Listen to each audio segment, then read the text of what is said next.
Komið sæl aftur og velkomin með okkur í föstudagsþáttinn hér á N4. Ég kom með góðan gest í sófann, hef þekkt hann lengi reyndar, en þetta skólameistari Verkmenntaskólans á Akureyri. Velkomin, Sigríður. Takk. Gaman að sjá þig aftur. Já, takk sömuleiðis. Við vorum bara að rifja upp hérna áður en vélarnar fór í gang að ég kenndi þér fyrir öllum þessum árum. Já. Yndislegt. Í barnaskólanum á Sauðárkróki. Já. Það þurfti nægilega að rifja þig. Já. Þá var ég að kenna dönsku og söng, ef ég man rétt. En nú ert þú að stýra Verkmenntaskólanum og gerir það með glans. Já, takk fyrir það. Já, þetta mjög svona viðamikið starf að stjórna einum stærsta framhaldsskóla landsins. Ég skal trúa því. Nóg að gera og við erum einmitt byrjum í gær, fengum nemendur í hús í gær og það alltaf mikið fjör þegar við erum að byrja nýja önn og fá aftur líf í húsið þegar maður búin að vera svona bara örfáar einstaklingar í vinnunni þarna milli jól og nýjárs og í upphafi árs en svo bara fyllist alltaf lífið. Finnst þetta ekki yndisleg tilfinning? Jú, þetta er alltaf mjög skemmtilegt þegar Ertu að sjá mörg nýandlit núna? Við í janúar þá erum við alltaf búin að útskrifa í desember og við útskrifum 100 nemendur í desember síðastliðinum. Já.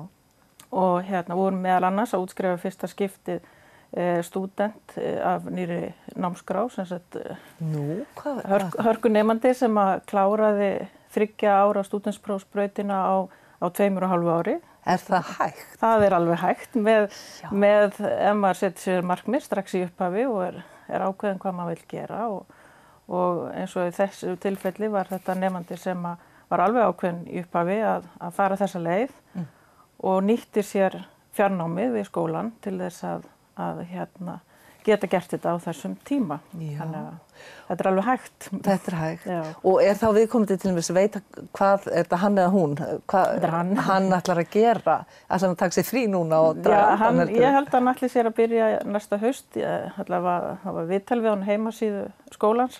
Þar sem þegar hann byrjaði þá ætlaði hann í verkfræði eða tæknifræði eftir stúdentspróf. En hann er bara búinn að ákveða það að fara læknisfræði. Já. Og skoðun hans breyttist við það að skipta háskólanám eftir að hafa verið hjá okkur í VFMA, þannig að hann hefur væntanlega fengið einhver tíman kennslu í einhverju sem að skipta máli varðandi þess ákvörðun. Já. En þetta eru svona möguleikarnir sem við höfum í skólanum. Það er alltaf hverju útskrift nemendur sem eru að ljúka námi af fleiri en einni braut. Það eru þá aðalega nemendur sem eru búin að vera í iðn- eða tækninámi og taka stúdentsprófið með. Rafvirkjun, rafeindavirkjun, sjúkraliðar og svo eru alltaf annarslagir nemendur sem eru útskrifast af 2 stúdentsprófsbrautum. Já, er það? Já, það eru útskrifast sem kannski stúdent af félagsfræðibraut og náttúrufræðibraut. Þannig að þetta er mjög fjölbreytt. Þetta er mjög fjölbreytt og þú segir einn af stærstu framhaldsskólum landsins. Hvað er þetta í hausum talið? Já, núna á þessari vorunin er alltaf aðeins færri nemendur. Við erum með tæplega 1000 nemendur núna í upphafi annar.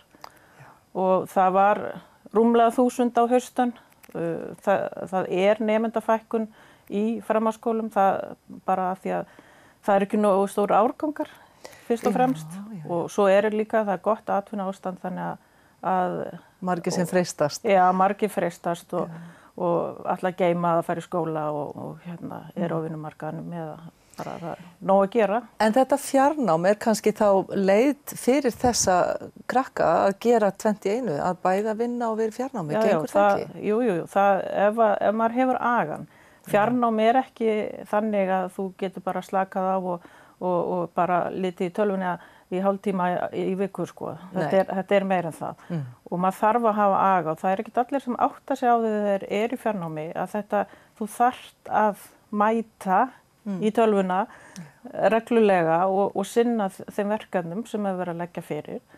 Og þannig að það er fyrir þá sem að hafa þennan aga að þá gengur þetta mjög vel upp og við vitum alveg nemendur sem eru að halda sér við, taka 1, 2, 3 áfanga í fjarnámi með vinnunni eða þá að nemendur sem eru kannski að vinna sig upp líka að þau eru að taka þá 1 og 2 áfanga í fjarnáminu. Er það ekki það sem skiptir máli? Það í raun og veru ekki hætta heldur að vera eitthvað smá? Já, fyrir suma bara mjög gott að taka pásu. Já. Og við ráðleggjum alveg sumum bara það. Vilt ekki bara aðeins taka pásu og átta þig. Því að nemendur eru stundum, þau vita ekkert hvað þeim langar til að gera. Þeim finnst þeir eiga mikið eftir á náminu. Eru ekki að finna sig einhvern veginn.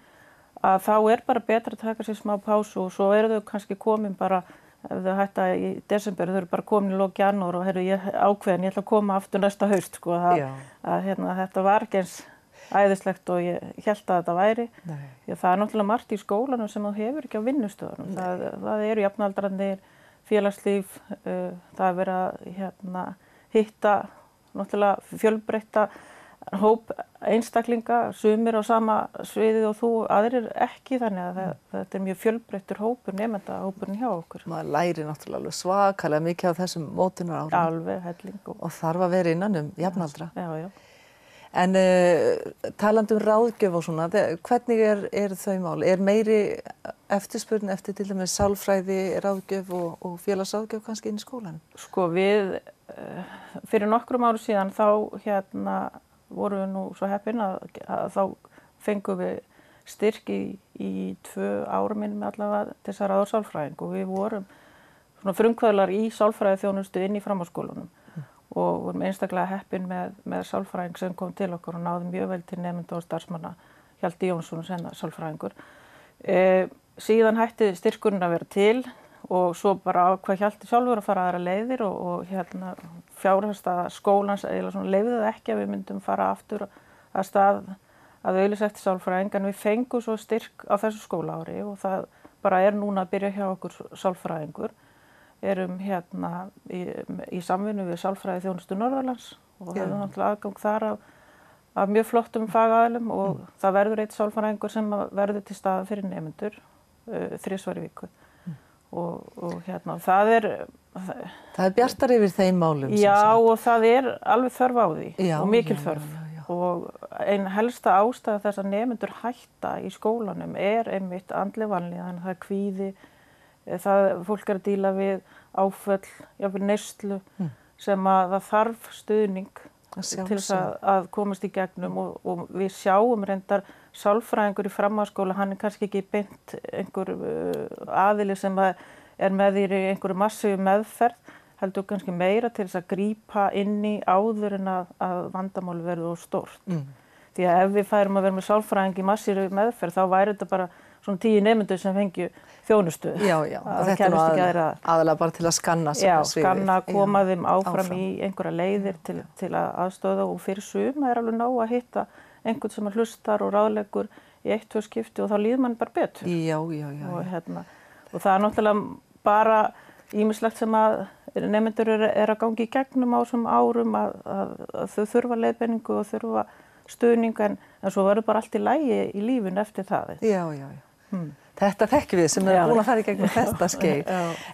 Bjartara yfir fjármálum? Nú var einhvern tímann talað að það var þröngt í búi hjá þér? Já, þegar ég tek við í janúar 2016 þá var staða skólans og ekki bara verkmenntaskólans, það voru staða margra framhaldsskóla á landinu mjög slæm, fjárhagslega staðan. Og við erum búin að vera í miklu niðurskurði, miklu aðhaldi núna þangað til bara seinni hlutan á síðasta ári, bara alveg í lok árs.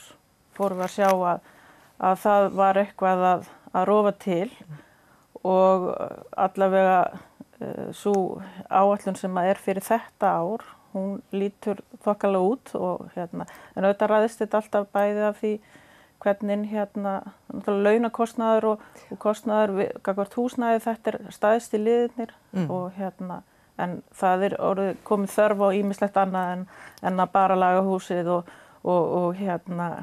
borga starfsmönnum laun. Það bara margt sem við þurfum að fara bæta hjá okkur, tengt náminu og aðstöðu starfsmanna. Já, en góðærið kannski aðeins farið að láta á sig kræla þarna innan dyra? Já, allavega maður bjartsýnn að þetta sé eitthvað orðið betra og við séum að horfa, við séum ekki bara að horfa á einhverja 2 mánuði síðasta ári sem allt var aðeinslegt en svo byrja nýtt ár og þá allt í einu skrúa fyrir eitthvað eða maður veit það ekki, að vera í opinberu rekstri getur stundu verið svolítið limbó. Það er svolítið snúið. Já, getur verið. En eigum við ekki að hafa fulla trú á 2018? Jú, ég mjög bjartsýn og held þetta bara, og næsta vor erum við einmitt að fara að útskrifa svona fyrsta stóra hópin af stúdentsprófsbrautunum í nýja kerfinu og ég held að það sé eitt af því sem að kannski svona ætti að minnka brottfallið að þau séu bara 3 ár að klára í staðinn fyrir 4 vegna þess að það styttra í lokin. Að þau voru stundu þegar þau voru búið með 2 ár, þau voru hundleiði eða eftir 2 ár í viðbót og kannski voru að flosna upp þess vegna en núna þegar þú ert búið með 2 ár í framhaldsskóla þá bara 1 eftir og þá sérðu fyrr í endan og lokin. Þetta sjónarmið. Já, þetta það. Takk kærlega fyrir komuna Sigríður og gangið sem best með skólaðinn. Takk fyrir það. Og við höldum áfram hér eftir smá stund.